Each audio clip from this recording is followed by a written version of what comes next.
Tito capítulo 1. ¿Tienes una Biblia? ¿Nos puedes acompañar, un dispositivo, abrirlo para con nosotros leer? Si tienes tu Biblia en tu celular, cuídate de las notificaciones de WhatsApp para que no sean de distracción para ti y para el que está a tu lado.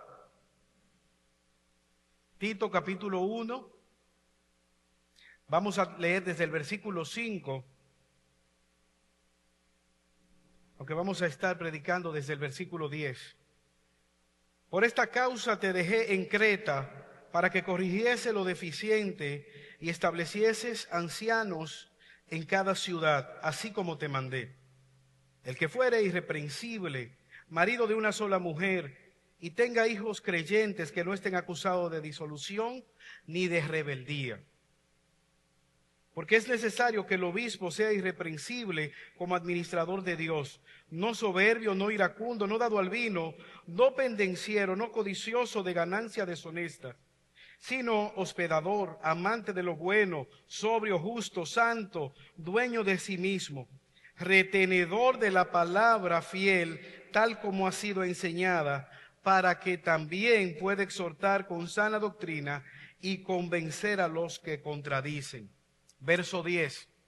Porque hay aún muchos contumaces, habladores de vanidades y engañadores, mayormente los de la circuncisión, a los cuales es preciso tapar la boca, que trastornan casas enteras, enseñando por ganancia deshonesta lo que no conviene.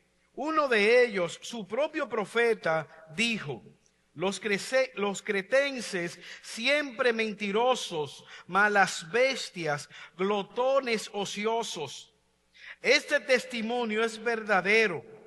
Por tanto, repréndelos duramente para que sean sanos en la fe, no atendiendo a fábulas judaicas ni a mandamientos de hombres que se apartan de la verdad.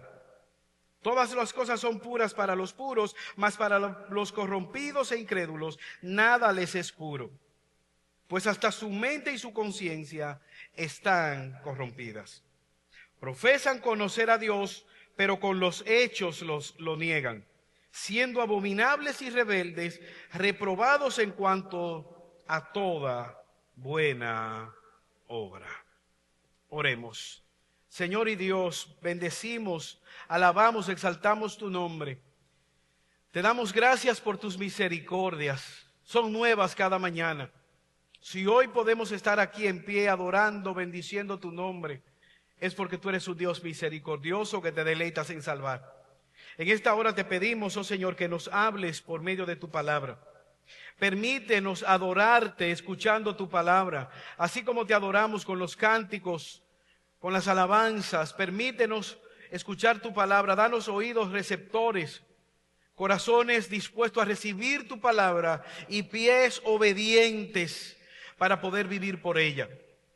Te rogamos que si aquí hay alguien que no te conoce, pueda ser traído a novedad de vida, pasado desde la oscuridad de las tinieblas a la luz gloriosa de Cristo, de nuestro glorioso Salvador. Utiliza, Señor, tu palabra para salvar, para corregir, para edificarnos, de tal manera que al final de todo lo hablado, tu nombre pueda ser exaltado, porque te lo pedimos por los méritos de Jesús. Amén. Una de las cosas, de las edificaciones más conocidas, es la Gran Muralla China. Fue construida y reconstruida aproximadamente entre el siglo V y el siglo XVI para proteger a los chinos de todas las invasiones, de los ataques nómadas de los mongoles, de Mongolia, valga la redundancia. Más de 200 años de construcción, 21.200 kilómetros de longitud. Es el cementerio más grande de la humanidad. Más de 500,000 muertos en esta construcción. Fue edificada por soldados, agricultores, esclavos, campesinos. Dejaron su vida construyendo aquella muralla china que tenía como objetivo aislar a China de los enemigos de las invasiones. Se llegó a decir que era una construcción tan magnífica que se lograba ver desde fuera de la tierra, desde la atmósfera. Los satélites podían ver aquella muralla china. Pero lo que llama la atención, que esta muralla fue construida para aislar de los enemigos a los ciudadanos chinos. Y llama la atención porque cada vez que la ciudad o el país o que China era invadida, nunca fue derribando las murallas, sino que las invasiones eran logradas sobornando a los porteros. No se necesitó tumbar las murallas, sino pagar dinero a los mismos soldados chinos quienes se vendían y dejaban entrar a los enemigos invasores. Qué tragedia que muchas veces los grandes daños que ocurren, no solamente en China, sino también en las iglesias, ocurren desde dentro. Falsos maestros disfrazados de oveja, lobos rapaces que entran a escondida y dañan las iglesias locales. Justamente esta carta que escribe Pablo a uno de sus hijos, delegados apostólicos llamado Tito, tiene este objetivo: advertirles, no solamente a él, sino también a todas las iglesias de la isla de Creta, acerca del peligro de los falsos maestros. Falsos maestros que tienen el objetivo, motivados por Satanás, de engañar, de seducir, de dividir, de destruir. Y si somos sinceros, a lo largo de la historia, podemos nosotros claramente ver que Satanás destruye la iglesia persiguiéndola, matándola, asolándola, como vimos en la iglesia primitiva, en Hechos, cómo era perseguida.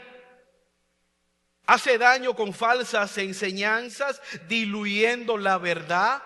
Personas dicen, ¿cómo es posible que si es una sola Biblia existan tantas falsas enseñanzas, tantas doctrinas falsas? Pero también con el chisme, la contienda, las murmuraciones. Y si somos sinceros, hermanos, las más duras y grandes advertencias están en el Nuevo Testamento para los falsos maestros. Jesús dijo, guardaos de los falsos maestros, tengan cuidado. Y cuando ustedes lo vean con el olor a azufre y con el tridente, podrán conocerlos. ¿Es esa la realidad? La verdad es que no. Jesús dijo en Mateo 7:15, cuídense de esos falsos profetas, porque ellos vienen como ovejas, pero son lobos. Por dentro son lobos rapaces. Hechos 20, 29 al 30, Pablo advierte a los pastores de Éfeso y le dicen, tengan cuidado de ustedes mismos y del rebaño en el cual el Señor les ha colocado. Porque yo sé que después que yo salga, aún de entre ustedes mismos se levantarán falsos maestros. Probablemente ya Pablo había visto algunas características de falsos maestros disfrazados de oveja. Segunda a los Corintios, Pablo le hace una advertencia. Segunda a los Corintios 11, 2 al 4. Porque os celo con celo de Dios, pues os he desposado con un solo esposo para presentaros como una virgen pura para Cristo. Pero mira lo que le dice Pablo a los Corintios. Pero yo tengo un temor para con ustedes, de que así como la serpiente con astucia engañó a Eva, vuestros sentidos sean de alguna manera extraviados de la sincera fe en Cristo Jesús. Porque vienen algunos predicando a otro Jesús diferente al que os hemos predicado. Y mira lo que hacían los corintios. Y ustedes los reciben, aunque estén enseñando otro evangelio que el que habéis aceptado, ustedes lo toleran. Pablo les dice, yo tengo preocupación porque estoy viendo que ustedes no tienen un filtro de madurez. Ustedes no tienen la sagacidad para ver la mentira, para discernir la verdad del error. Alguien me decía: pastor, yo escuché algo que me dijeron en Enlace, la falsa cadena de televisión, y tengo una duda. Yo le preguntaba: ¿qué haces viendo Enlace? Una cadena, una cueva de ladrones, de estafadores, de engañadores, que lo que buscan es esquilar, robar, torcer las escrituras por ganancia deshonesta. Pablo le dice a su hijo en la fe, Timoteo: debes saber esto, según 1 Timoteo 4, 1 al 3. En los últimos tiempos algunos se apartarán de la fe, prestando atención a espíritus engañadores y a enseñanzas de demonios, por la hipocresía de hombres mentirosos cuya conciencia ya está cauterizada. Prohibirán el matrimonio, exigirán abstenencia de alimentos a los cuales Dios llama bueno.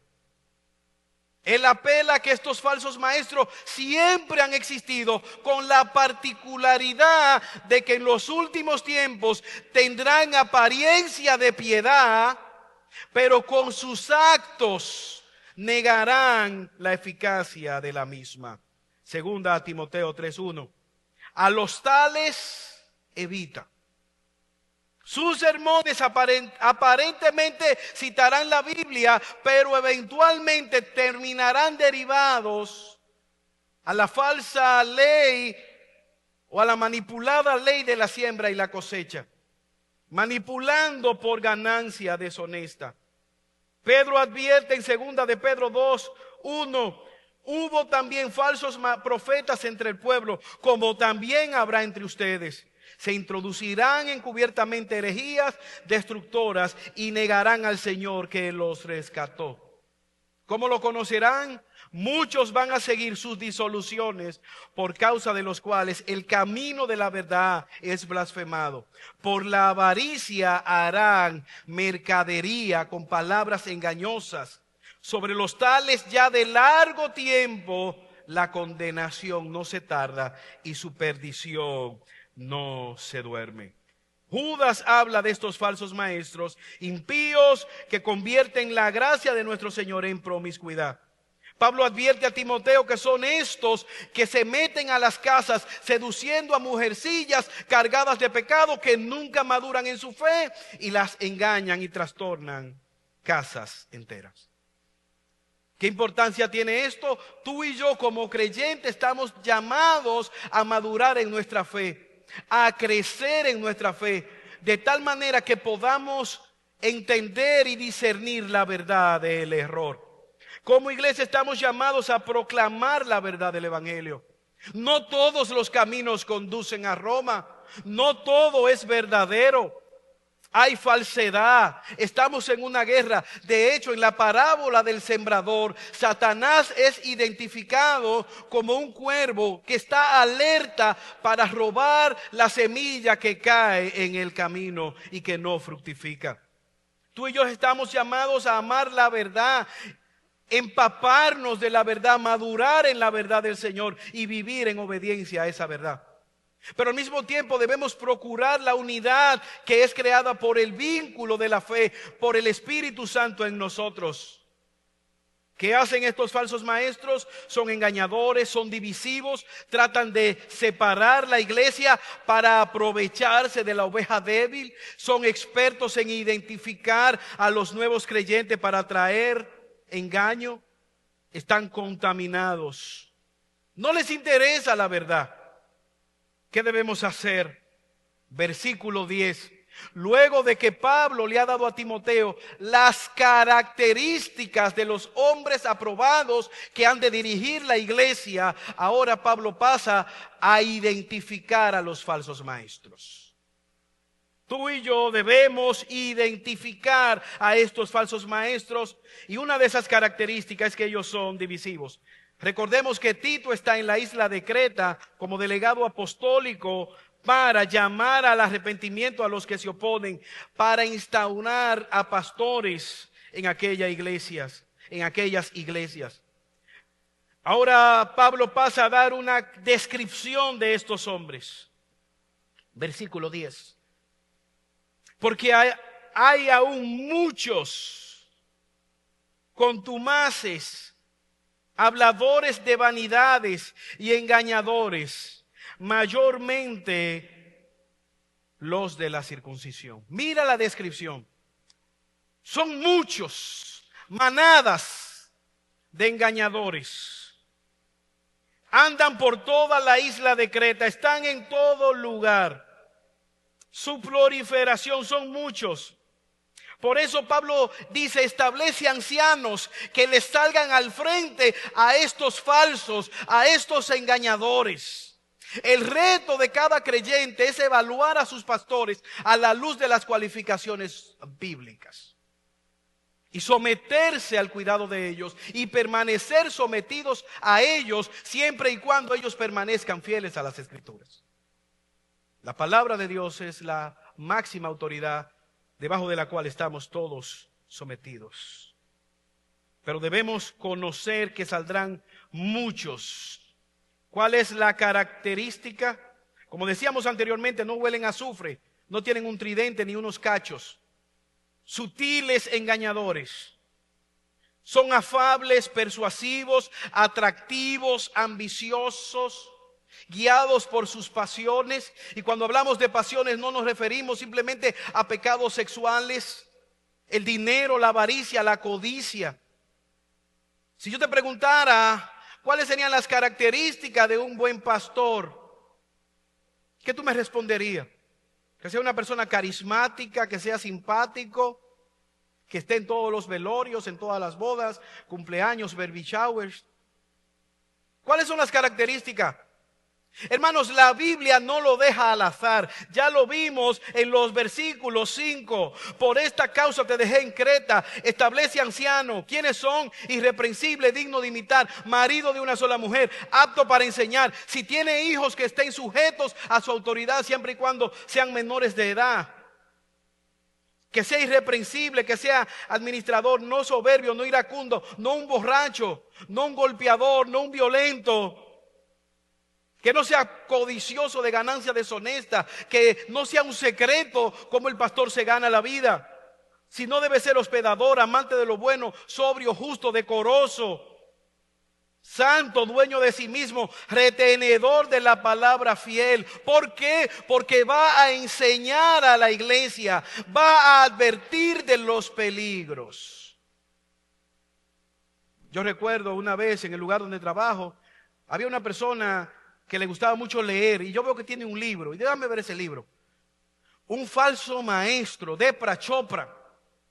Y yo le advierto, ese libro no es bueno, es un engañador, es un falso. Quémalo, deshazte de ese libro. 2 días después veo a otro compañero de trabajo con el mismo libro. Y digo, ¿y ese libro? Ah, eso fue fulana que me lo regaló. Digo, pero no puede ser. Ese es un falso maestro. Yo le dije a ella que se deshiciera del libro, no que lo regalara. Tristemente me impactó la respuesta que me dio aquel compañero de trabajo. El agua que no has de beber, déjala correr. Si yo lo quiero leer y es un falso maestro, ¿qué a ti? Yo quiero conocer la falsedad. Hermanos, este texto nos muestra a estos falsos maestros, las características. Muchos están por todo lugar. Ya tú no tienes que ir a las iglesias a visitarlo. Te pueden salir en los reels de YouTube. Te pueden salir en las redes sociales. Tendrán apariencia de piedad. Pero el texto nos dice cuál es su conducta. Contumaces. ¿Qué significa contumaz? Rebeldes espiritualmente, rebeldes moralmente. Son maestros de algodón, el algodón de azúcar. Tú muerdes el algodón y no tiene nada sustancioso, se te deshace en la boca. No es sustancioso, no edifica tu alma. Como decía Shakespeare, están llenos de sonidos furiosos, pero su significado es nada. Dicen mucho. Escucha. Pero su significado es nada. No tienen nada, solamente sagacidad, intelectualismo, engañadores, contumaces, son rebeldes, no se someten a las Escrituras, no se someten a Dios, son habladores de vanidades, lo que es vano, aquello que no es sustancioso. Las semillas, la vaina de maíz, cuando tú la abres, es vano, está hueco, está podrido. El grano está seco. Son banales, hablan con arrogancias. Una característica que los define, son arrogantes. Ellos hablan de tú a tú con el diablo y le dan órdenes al diablo. Dios se les aparece personalmente y les visita. Ellos pueden exigirles, le exigen cosas a Dios, le dan órdenes a los ángeles. La necedad es ingreída. Se apoyan en la Biblia, pero la Biblia es un trampolín para ellos decir lo que les place. Cogen un versículo y de ese texto lo toman como pretexto para decir todas las cosas. No predican de manera expositiva, no van versículo por versículo, no te dicen abre tu Biblia, no la cierres. Son rebeldes, charlatanes, su charla es vacía, palabras vacías, pero nunca tienen nada de sustancioso. Profetas del engaño, de la falsedad. Su Dios no es el Dios verdadero. Mira cómo le dice Dios. Dice en Hechos capítulo 15. Jacobo se levanta en la asamblea y le dice: ¿por qué tentáis a Dios poniendo sobre la cerviz de los discípulos un yugo que ni nuestros padres pudieron llevar? Pablo no solamente les advierte, él les da los nombres de estos falsos maestros. Los judaizantes, los describe claramente, los de la circuncisión. Habladores de vanidades, engañadores, no son hermanos, son falsos maestros. ¿Quiénes eran los de la circuncisión? Aparentemente se habían convertido a Cristo, aparentemente habían confiado en Jesús como Señor y Salvador, aparentemente se habían apartado del pecado, pero enseñaban que era necesario Jesús más la circuncisión. Eso es un legalista. Jesús está bien, pero tú necesitas guardar la ley. Tú necesitas circuncidarte. Enemigos de la verdad, con una agenda religiosa secreta, contaminando. Cristo más la ley. Cristo más la circuncisión. Cristo más dejar de derrizarte. Cristo más dejar de hacerte rolo. Cristo más esto. Añadir a Cristo es alterar la obra de Cristo. Vemos un hombre en Hechos capítulo 8, aquí en la ciudad de La Vega. Algunos de ustedes saben, en el centro de la ciudad, cercano al Don Pepe Álvarez, había un brujo muy famoso. Era conocido, usted pasaba en la mañana y habían decenas de carros, cientos de personas en ese lugar. Dicho sea de paso, estaba detrás del hospital. Y era científico, él le daba a las personas también medicina, le daba antibióticos y jarabe. Y muchos de ellos se sanaron tomando antibióticos, quizás sin saberlo. Pero imagínese si ese brujo se hubiese convertido y testificado que Jesús es el Señor públicamente y quema los libros de brujería. En Hechos capítulo 8 eso ocurrió. Un brujo muy famoso, toda la ciudad celebró que quemó los libros de brujería. Pero no solamente hizo eso, se hizo discípulo al igual que los apóstoles y testificaba de Cristo. Pero Pedro llega y él ve la manifestación del poder del Espíritu Santo a través de Pedro, de los apóstoles, sanando, obrando grandes milagros. Y él dice: véndeme ese don, para que cuando yo opere pueda generar ese impacto. Y Pedro dice: ¿qué es lo que tú estás diciendo? El don de Dios no se vende. Arrepiéntete de esas tinieblas, de esa prisión. Quizás Dios tiene misericordia de ti, Simón. Se hizo tan famoso que al acto de comprar la religiosidad se le llama simonimia en honor a Simón el Mago. La historia lo recuerda como un falso creyente que aparentemente se arrepintió, pero su corazón seguía atado a la avaricia, al engaño, y él se anexó al cristianismo tratando de modificar su negocio. ¿Sabe cómo termina él diciendo, ora por mí? En vez de arrepentirse al llamado de Pedro, que le denuncia que su alma está en prisión, él dice, ora por mí. Ahora alguien puede pensar, ¿y cuál es el efecto de estos falsos maestros? Versículo 11, léelo conmigo. A los cuales es preciso tapar la boca, que trastornan casas enteras, enseñando por ganancia deshonesta lo que no conviene. Mira cuál es su modo operandi. Ellos van a las casas, identifican un bloque, identifican una debilidad. Alguien ha dicho que la división en la iglesia se logra cuando hay un creyente inmaduro que se une con un líder débil y generan una controversia. Un creyente inmaduro con un líder débil generan una controversia. Ellos iniciarán de manera pecaminosa. Algunos santifican la murmuración con oración. Mira, vamos a orar por el hermano Juan. Oremos por el hermano Juan. Hermana, eso es una manera de murmurar o de revelar algún secreto. Vamos a orar por el hermano Juan, porque yo lo vi haciendo ta.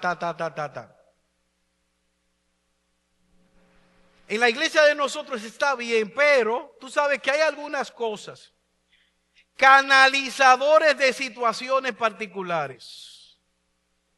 Siempre tienen un tema. ¿Cómo lo conducen? Buscan un bloque, una familia, una persona débil. Y dice Pablo a su hijo en la fe Tito, es preciso taparles la boca. No los dejen hablar, canalizar esa falsa enseñanza. Trastornan casas enteras, destruyen hogares, apartan de la fe a familias completas. ¿Y cuál es esa estrategia? Porque si es en la comunidad de fe, alguien pudiera acercarse. Yo recuerdo hace muchos años un joven que comenzó a visitarnos, hizo presuntamente profesión de fe. Venía de un pasado de mucha drogadicción. Y eventualmente le dio con esos sueños, visiones, que usted sabía de los estragos de la droga mezclado con Biblia, un desastre. Y él identificaba a algunos nuevos creyentes y se le acercaba.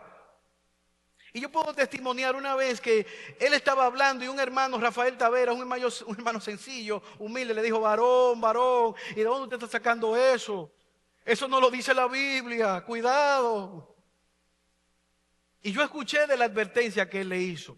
Tristemente, no había nacido de nuevo y se apartó, se alejó.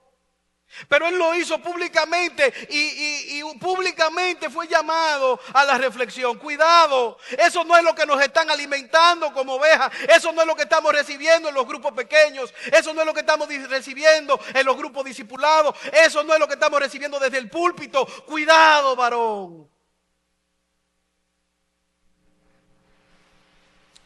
Acompáñame a 2 de Samuel capítulo 15.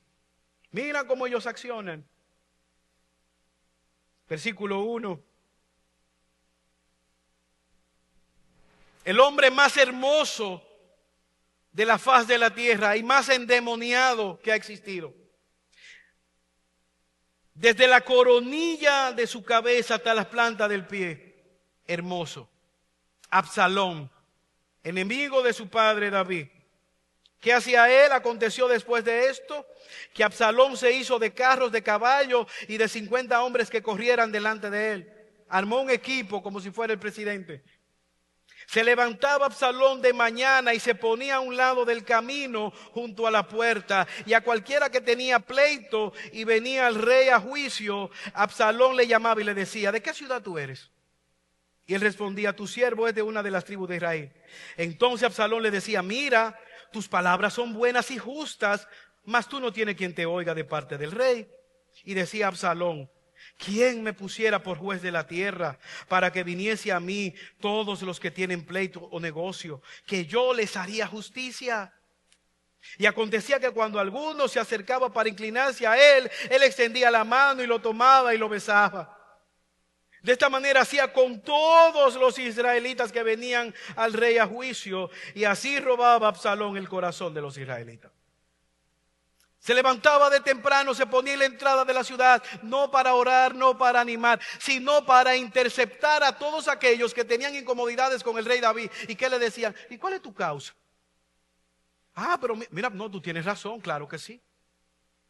Mira, la luz está carísima, la comida está carísima. Ahora, si yo fuera el gobernador, si yo fuera el príncipe, pero qué pena que no lo soy, yo te ayudaría. ¿Y qué dice?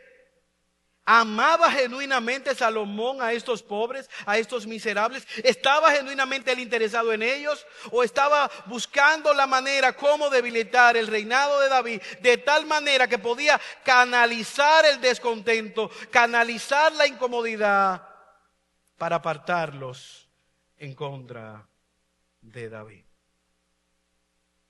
Que es una iglesia, es una comunidad de gente pecadora como tú y como yo, cargada de defectos. A veces idealizamos los lugares. Hechos capítulo 6, podemos decir el amor de la iglesia primitiva, pero fue en esa iglesia primitiva cargada de amor y de misericordia donde Dios mató a 2 personas, Ananías y Zafira, por mentirle al Espíritu Santo en avaricia. Fue esta iglesia que se separa. ¿Por qué? Porque las viudas de los griegos estaban siendo desatendidas.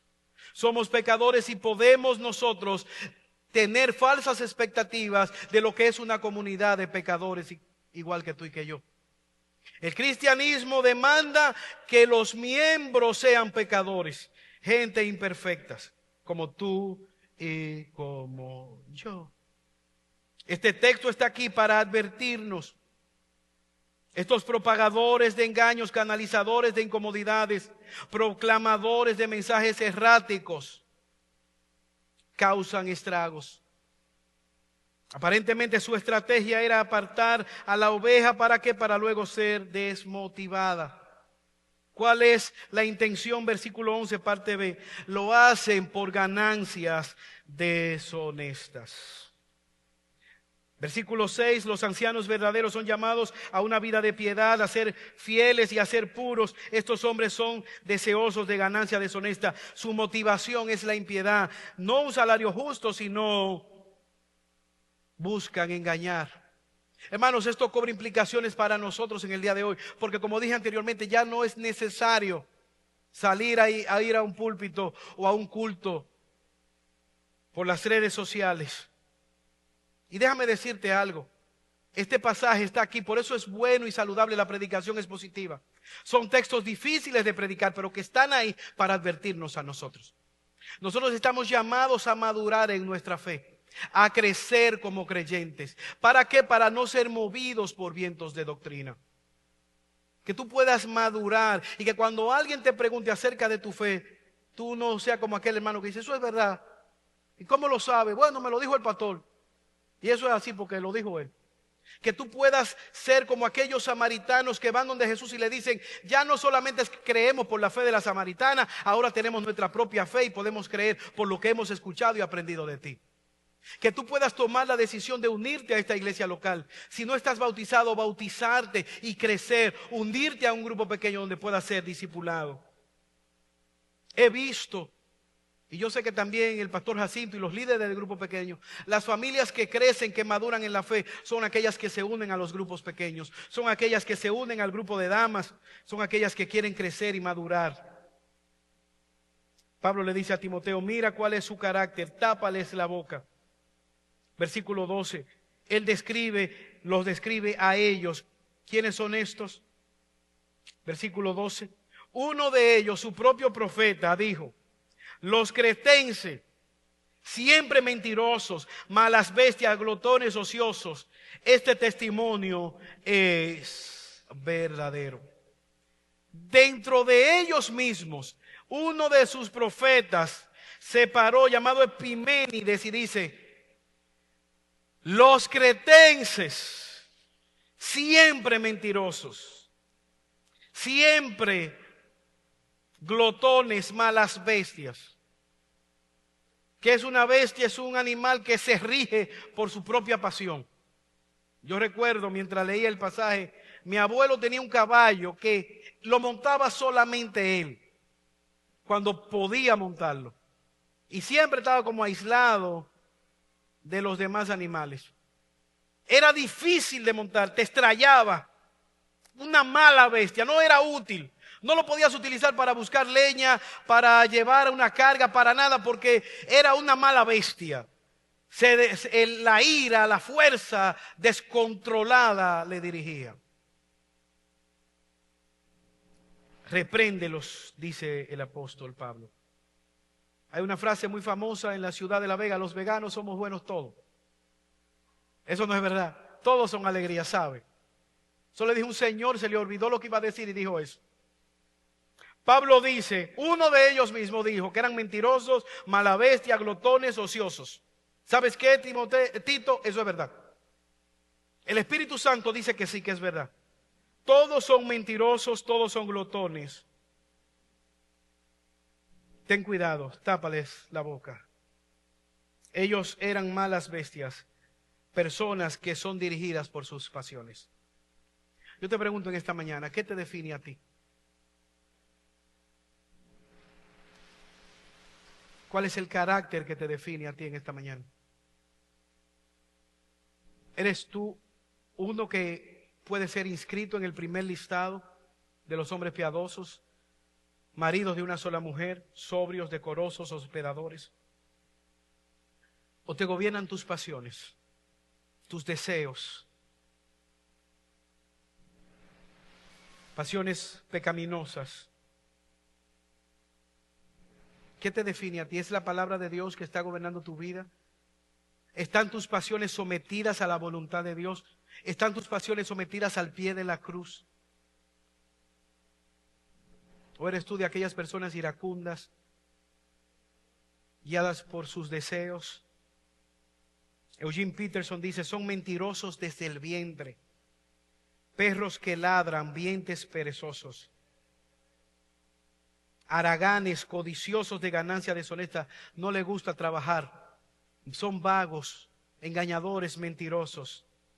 Cuando yo era niño había un empleado, recuerdo yo, que llevaba la leche a la casa de mi madre, de mis padres, y siempre me hacía promesa y me engañaba como niño. Y yo le dije a mi madre una vez, mira, él siempre me engaña y él siempre me dice cosas y no me las cumple, las promesas. Te voy a traer una gorra, te voy a traer unos tenis, siempre me ofrecía como político. Y yo pensaba y le decía, mamá, yo creo que es porque yo te cuento y por eso no se cumple lo que él me promete. No te voy a contar, cuando él me prometa algo de nuevo, no te lo voy a decir para que se cumpla lo que él me promete. Y me decía, no, mi hijo, no seas tonto. Es que él es un mentiroso y tú eres un crédulo. Tú eres muy crédulo y él es muy mentiroso. Engañadores. ¿Qué tan mentiroso era? Se había hecho sinónimo, cretanizar como sinónimo de mentira. Este es un cretense, es un mentiroso. Siempre mentirosos. Hermanos, nosotros podemos ser controlados por dos cosas. O somos controlados por el pecado nos dirige para muerte, o somos controlados por el Espíritu Santo, por su palabra, para vida eterna.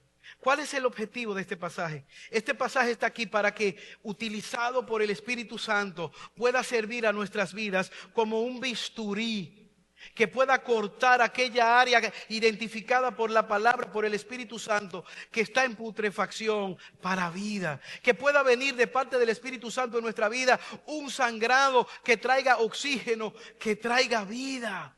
Que puedas tú nacer a novedad de vida apartándote del pecado. Que puedas tener tú una decisión por Cristo en esta hora. Que puedas tú decirte, Señor, me comprometo contigo, con esta iglesia local, para servirte con mis dones. Yo tenía una compañera de trabajo que era una paciente y luego se involucró y llegamos hasta contratarle en el archivo.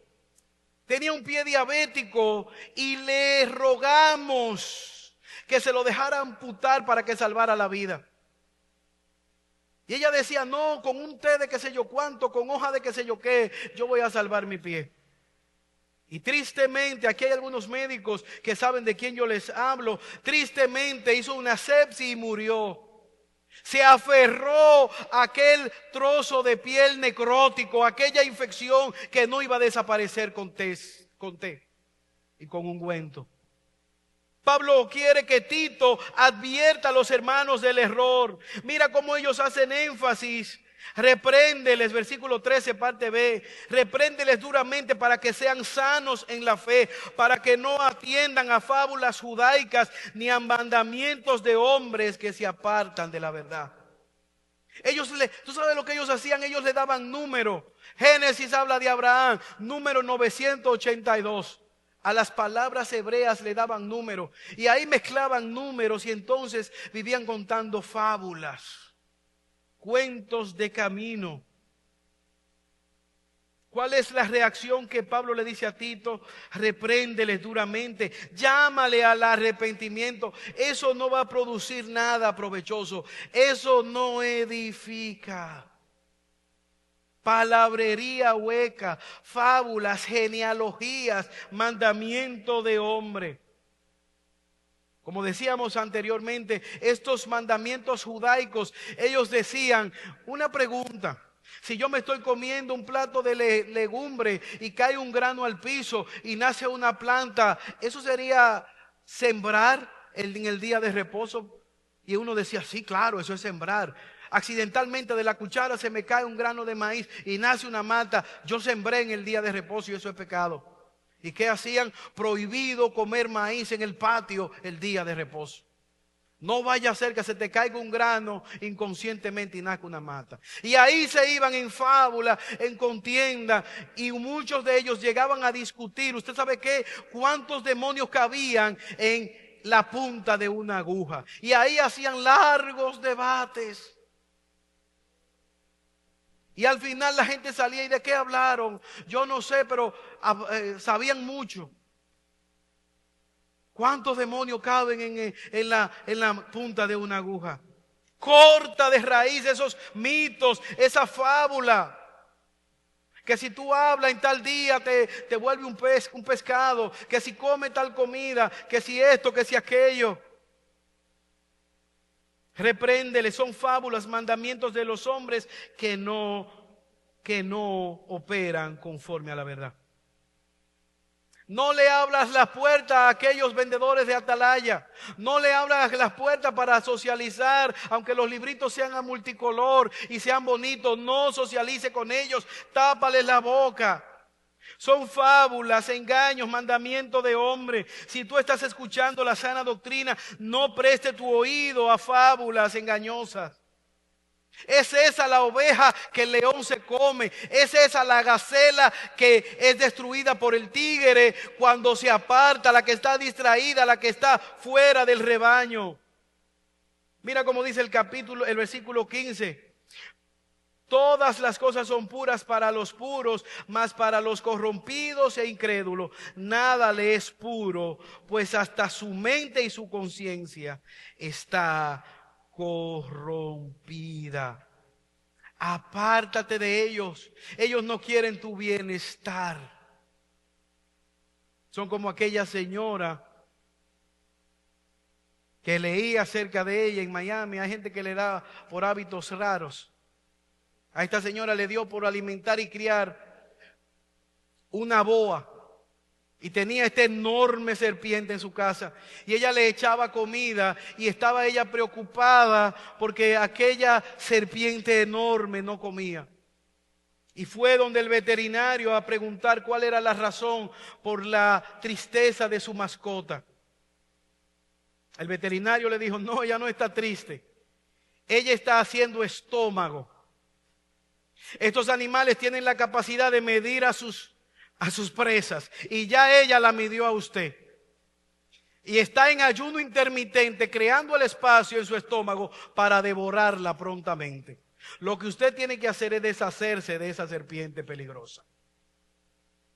Esos son estos maestros. Ellos no tienen buenas intenciones. Tú puedes pensar que sí, que es puro, que tienen la intención de cuidarte, de canalizar tu inquietud, pero lo que están haciendo es corrompido. ¿Por qué? Porque su mente, su conciencia está encallecida. Su vida interior está habitando las tinieblas. No hay luz en ellos. Jesús les advierte: falsos, ciegos, guía de los ciegos, dignos de doble condenación, porque se paran en la puerta y no entran ni dejan a nadie entrar. Ellos no quieren madurar en su fe. Ellos están detrás de Jesús para ver cómo le enganchan con alguna frase, alguna palabra, para luego matarlo. No les interesa la fe. No hay nada bueno en ellos. Ellos no aman a Jesús, y la única pureza que cuenta solo viene a través de la obra de Cristo en una vida reformada, en una vida que ha sido cambiada. Ellos están contaminados. Como dice el pastor John MacArthur, cuando una persona es pura de corazón y mente, su perspectiva siempre son cosas puras, y esa pureza interior se manifiesta en una pureza exterior. Fin de la cita. Tito, estos hombres tienen la conciencia cauterizada. ¿Cómo lo sabemos? Versículo 16. Mira su vida exterior. Profesan conocer a Dios, pero con los hechos lo niegan, siendo abominables, rebeldes, reprobados en cuanto a toda buena obra. Hablan mucho, pero se nutren de la avaricia, el amor al dinero. No viven con una buena obra. Pudieran ser teóricos, pero en el interior son detestables, desobedientes, descalificados. Aman la familia para una foto. Aman el matrimonio para tener una esposa fiel que le críe los hijos, pero no creen en la unidad matrimonial. No creen en una familia para la gloria de Dios. Aman la honestidad en los demás. Odian que les mientan los otros a ellos, pero ellos pueden mentir. No hay limpieza en su corazón. No aman a Dios, no son guiados por el Espíritu Santo. Cuando son llamados al arrepentimiento, son rebeldes. Hay una constante que yo he visto en los momentos que me ha tocado acompañar a hermanos, a hermanas en la restauración. Y yo he visto esa constante, que cuando una persona peca y se arrepiente genuinamente, dice: yo pequé, fue mi culpa, yo. Cuando no hay arrepentimiento, fue el vecino, fue mi esposa, fue el jefe. Fuera de ellos. Es el otro que está equivocado. Judas 23, capítulo único, versículo 23. Mira cómo dice Judas, que no es el Iscariote. Salva a otros arrebatándolos del fuego. Ten piedad de otros, sino con temor, aborreciendo hasta el vestido contaminado por su carne. Judas dice: mete la mano en el infierno y sácalos, restáuralos, llámales al arrepentimiento. Pero hay otros que tienes que apartarte aún de la vestimenta que están usando. Yo lo he dicho anteriormente, lo voy a repetir. Yo tuve un profesor en la universidad, una materia muy difícil.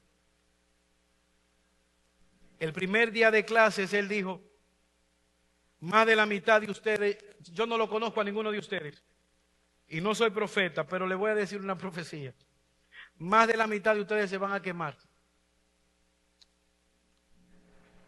Y le voy a decir la razón.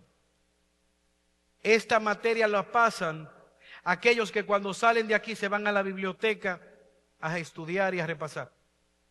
Esta materia la van a quemar aquellos que cuando salen de aquí se quedan en la cafetería. Y en aquella época en la universidad la cafetería estaba en el medio, entre el aula y la biblioteca. Y realmente al final esta palabra fue profética, se cumplió. No porque él salió con un listado a ver: mira, Jairo está en la cafetería, quemado. César está en la biblioteca, promovido. Lo que él estaba evidenciando era el interés que pudiera tener unos que otros no lo tuvieron. Este texto está aquí para advertirnos, primeramente con nuestras almas, a nuestras almas. ¿Qué tan obedientes nosotros somos a las Escrituras? ¿Qué tan obediente tú eres a los sermones que escuchas, a los consejos que te dan? Cuando vas a tomar una decisión, ¿quiénes son tus consejeros? ¿A dónde acudes a buscar un consejo? Estos falsos maestros siguen desplazados por toda la sociedad. Engañadores falsos. ¿Qué tan comprometido tú estás? ¿Qué tan comprometida tú estás con la verdad de Dios? Me llama la atención cómo varias veces son descritos como rebeldes, que no tienen un espíritu enseñable. Nadie les aconseja, nadie les guía, nadie los pastorea, son los impastoreables. Siempre aprendiendo, pero nunca llegan a aprender.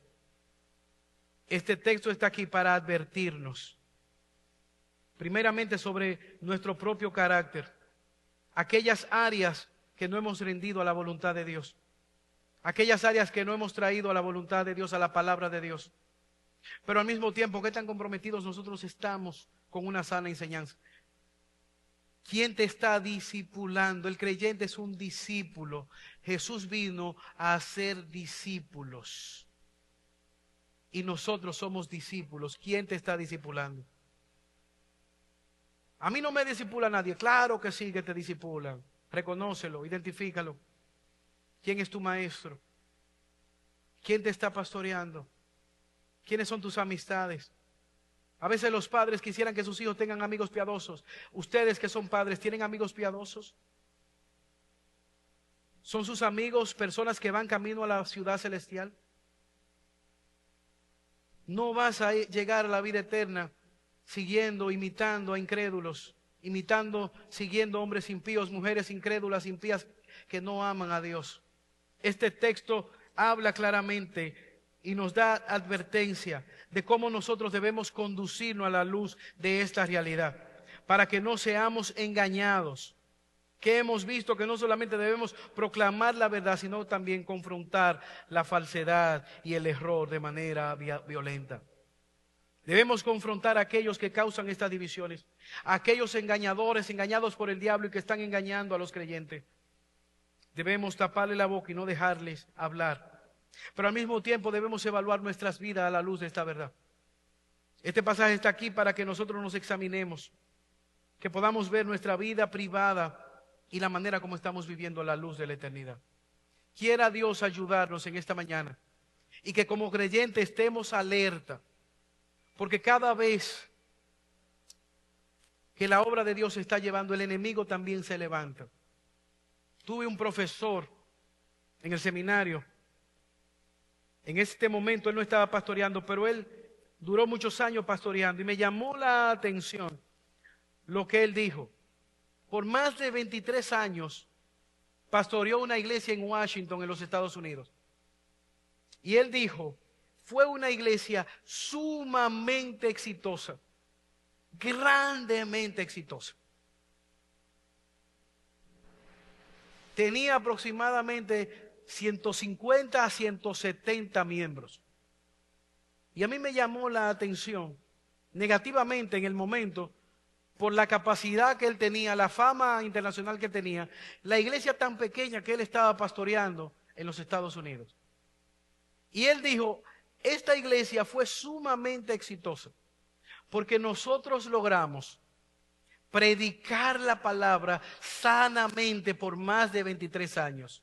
Característica número 1, fuimos fieles predicando la palabra. La iglesia todavía está viva y hay otros pastores. La segunda característica por la cual fue exitosa, logramos pastorear 3 generaciones. Hubo un recambio, abuelo, hijo, nietos. Estaban perseverando familias completas en la fe. Y tercera característica que él resaltó como una iglesia exitosa, logramos también formar líderes que siguieron proclamando la buena noticia del Evangelio. Es decir, que una iglesia exitosa no se define por la cantidad de personas que la visitan o se congregan. Se proclama la palabra de Dios. Hay vidas convirtiéndose, hay familias perseverando, hay un liderazgo sano que está relevando para que la obra se siga llevando a cabo. Quiera Dios seguirnos ayudando en esta misión. Oremos. Eterno y buen Padre Celestial, alabamos y bendecimos tu nombre y te damos gracias por tu palabra que nos advierte. Líbranos del error, líbranos de los falsos maestros, líbranos, Señor, de los engañadores que promueven la división, la contienda, el engaño, el chisme. Ayúdanos, Señor, a permanecer en tus caminos. Salva a aquellos que no te conocen en esta mañana y puedan ser traídos a novedad de vida. Porque te lo pedimos por Jesús. Amén. Dios les bendiga.